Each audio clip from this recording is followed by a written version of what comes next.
Hello friend, इस video में हम इंडियन पॉलिटी का कुछ मोस्ट इम्पॉर्टेंट कॉन्स्टिट्यूशनल स्टेटस के बारे में डिस्कस करेंगे। मतलब सबसे उच्च पद पे जो संवैधानिक पद है उनके बारे में डिस्कस कर रहे हैं। तो सबसे पहले अटॉर्नी जनरल की बात करें तो ये फर्स्ट लॉ ऑफिसर होता है सेंट्रल गवर्नमेंट का। दूसरे नंबर पे एडवोकेट जनरल होता है, जो पहला लॉ ऑफिसर एडवोकेट होता है स्टेट गवर्नमेंट का। और तीसरे नंबर पे सॉलिसिटर जनरल होता है, जो सेंट्रल गवर्नमेंट का ही सेकंड लॉ ऑफिसर एडवोकेट होता है। फिर उसके अलावा कुछ कंफ्यूजिंग पद होते हैं, जैसे कि एडवोकेट की बात करें जिसे हम लॉयर भी कहते हैं, जो लॉयर के डिग्री के बाद ही बनता है।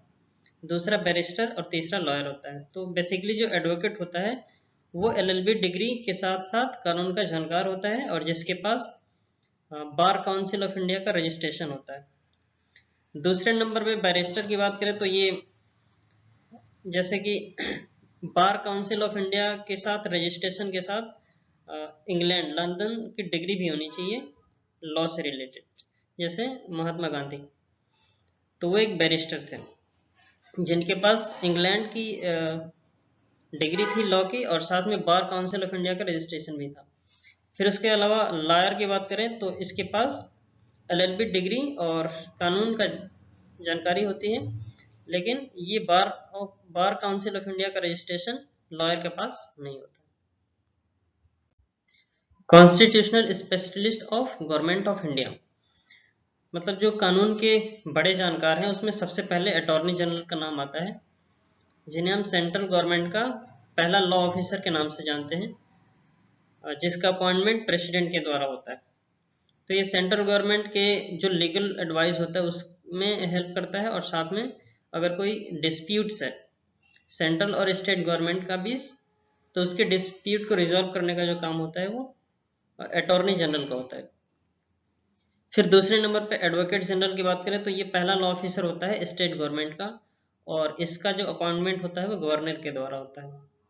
और ये सेम लीगल एडवाइस देता है स्टेट गवर्नमेंट और उसके बीच डिस्प्यूट्स,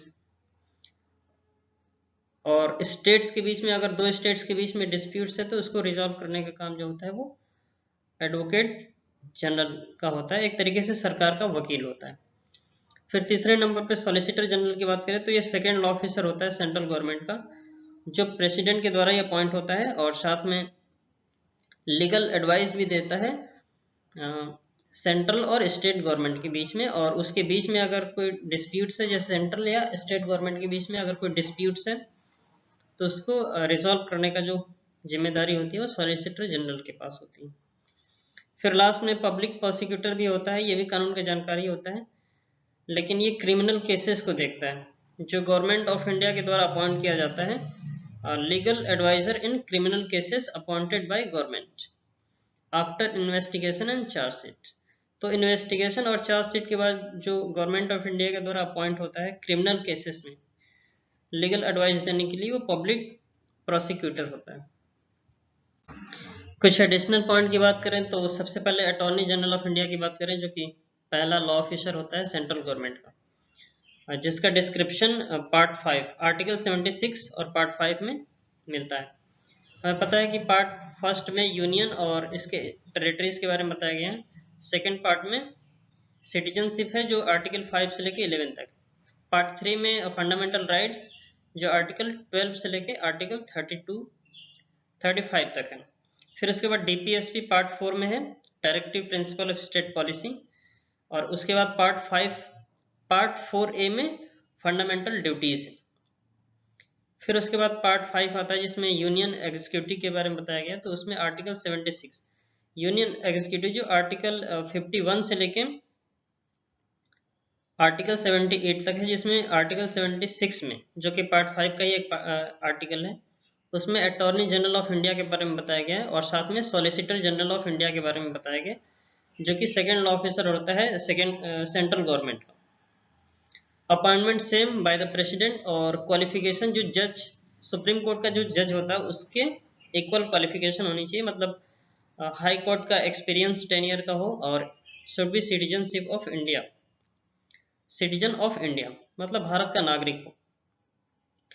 तो ये कुछ बेसिक क्वालिफिकेशंस हैं जो अटॉर्नी जनरल के पास होती हैं।